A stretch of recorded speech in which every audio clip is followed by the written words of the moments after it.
Biggest minus. ఇప్పుడు ఏంటంటే మీరు అన్నట్లు ఎంతమంది హర్ట్ అయ్యారంటే, నాకు జనసేన ఫ్రెండ్స్ ఉన్నారండి, I'll be friends with like నేను తెలుగుదేశం వాళ్ళతో అక్కడ వాళ్ళు తెలుగుదేశం సపోర్టర్స్ బ్యాడ్మింటన్ ఆడతాం, జనసేన వాళ్ళు వచ్చి నాతో కూర్చొని మాట్లాడతారు.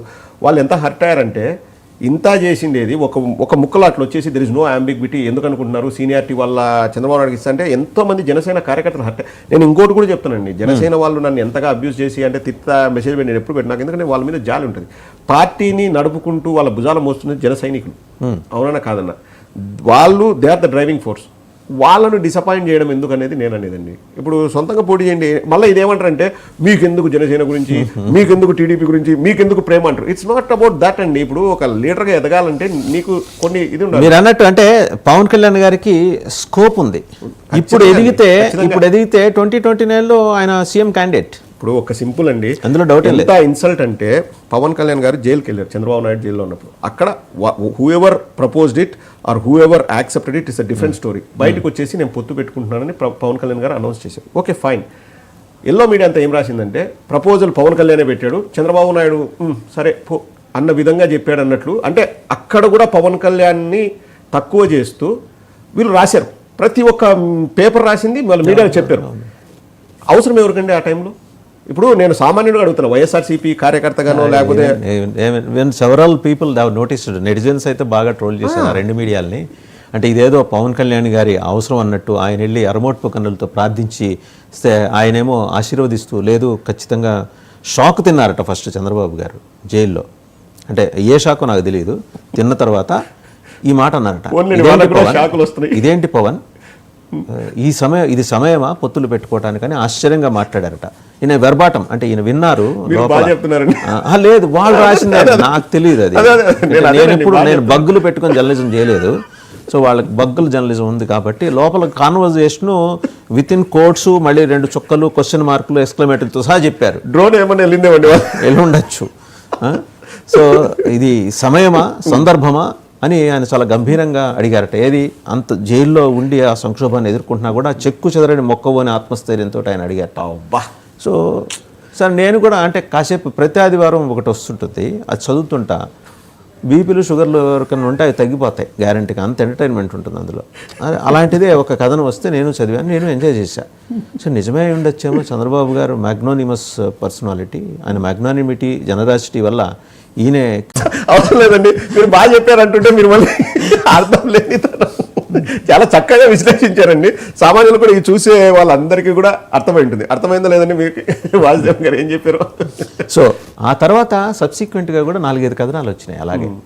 సరే జనాలు అంటే ఇప్పుడు వైరస్ ఒకటి వస్తుందండి, ఒకసారి మందులు వాడతాం, రెండోసారి ఇంజక్షన్లు తీసుకుంటాం, మూడోసారి ఏంటంటే దానికి అకామిడేట్ అయిపోతాం మనం.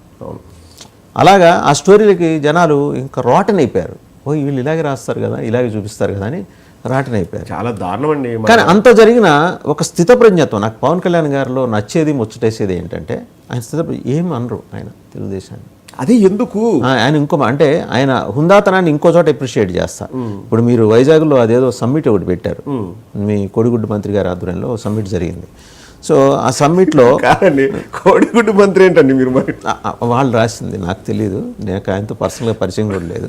సో దాని మీద చాలా వచ్చినా కూడా పవన్ కళ్యాణ్ గారు వాళ్ళ జనసైనిక్ ఇన్స్ట్రక్షన్స్ ఇచ్చారు, దయచేసి బ్యాడ్ కామెంట్స్ పెట్టమాకండి, రాష్ట్రానికి ఎవరు పెట్టుబడులు తీసుకొచ్చినా సరే మనం స్వాగతిద్దాం, అది YSRCP, let it be YSRCP, let it be TDP, no issue.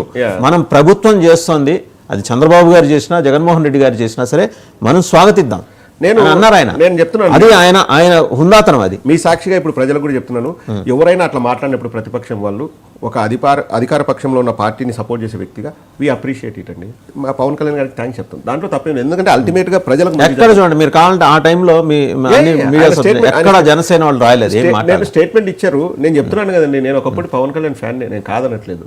ఇప్పుడు ఆయన ఏంటంటే ఆయన శక్తి మీద ఆయనకు నమ్మకం లేకపోవడమే నాకు బాధించింది. ఇప్పుడు కాదా, ఇప్పుడు ఆయన ఖుషి సినిమాలో ఆలీ అయిపోయాడు, పవన్ కళ్యాణ్ ఖుషి సినిమాలో పవన్ కళ్యాణ్ ఏమో చంద్రబాబు అంటున్నాడు, ఈయన పక్కన కూర్చొని రంగాబోతి అనేదో పాట పాడుతున్నాడు.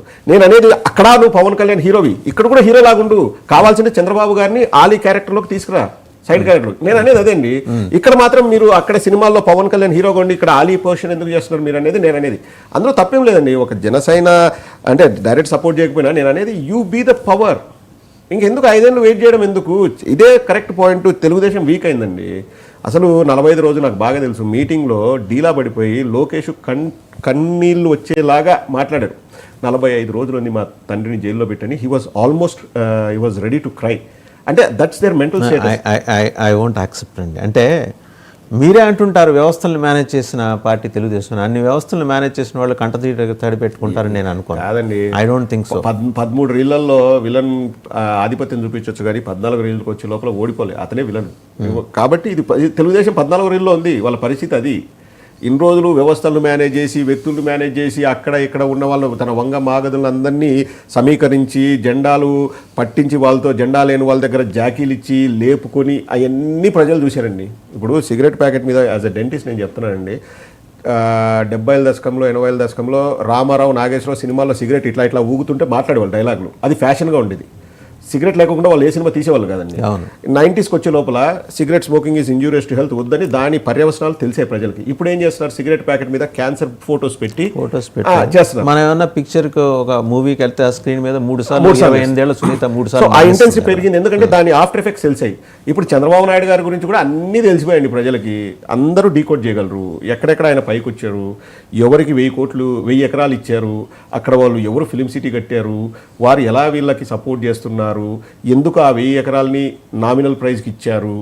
నీకు ఇది నాకు. చంద్రబాబు గారు అంటే ఇంకో విషయం గుర్తొస్తుంది, మీ మీద సివియర్ క్రిటిసిజం ఉంది.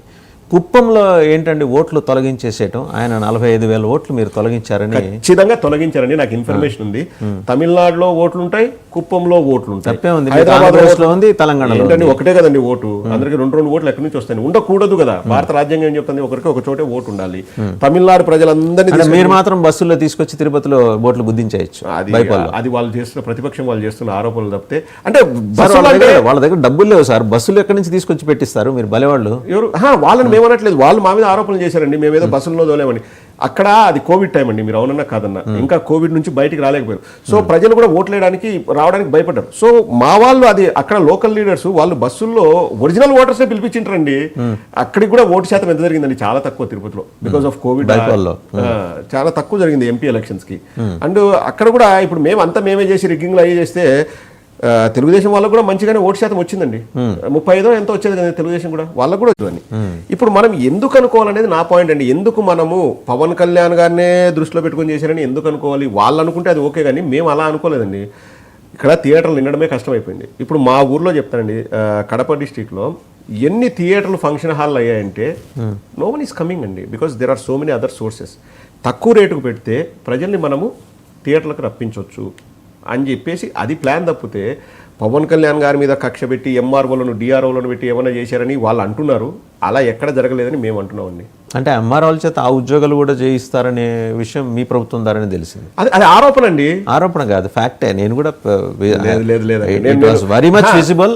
It was I have interacted with MROs, those who are deployed there. గెలిస్తే బీజేపీ అవసరానికి మీరు సపోర్ట్ చేయాల్సిన పరిస్థితి, పవన్ కళ్యాణ్ సపోర్ట్ చేయాల్సిన పరిస్థితి. పవన్ సపోర్ట్ చేస్తున్నాడు కదా అని మీరు సపోర్ట్ చేయకుండా అయిపోతారు. అలా ఏమి ఉండదని నేను అనుకుంటున్నాను. My hypothetical answer for that, it's not even hypothetical from my side అండి. ఐఎమ్ ప్రెటీ షూర్ దానివల్ల ప్రజలకు మంచి జరుగుతుందంటే జగన్మోహన్ రెడ్డి గారు విల్ హ్యాపీలీ డూ దట్ అండి. అంటే ఇక్కడ ఏం డైరెక్ట్ పొత్తు బీజేపీతో, ఇది జనసేనతో కాదు, పొత్తు బీజేపీతో 10 పార్టీలు కలవచ్చు. బట్ మేము కలవడం వల్ల ప్రజలకు మంచి జరుగుతుందంటే జగన్మోహన్ రెడ్డి గారు will never take any decision which is harmful to the public. Public మేలు అవుతుందంటే he will take the decision straight. ఎన్డీఏలో మీరు నేరుగా చేరలేకపోవచ్చు, బట్ వెలుపల నుంచి మీ మద్దతు ఉంటుంది. బయట నుంచి చాలా ఢిల్లీ పొలిటికల్ కారిడార్స్ అబ్జర్వేషన్ ఏంటంటే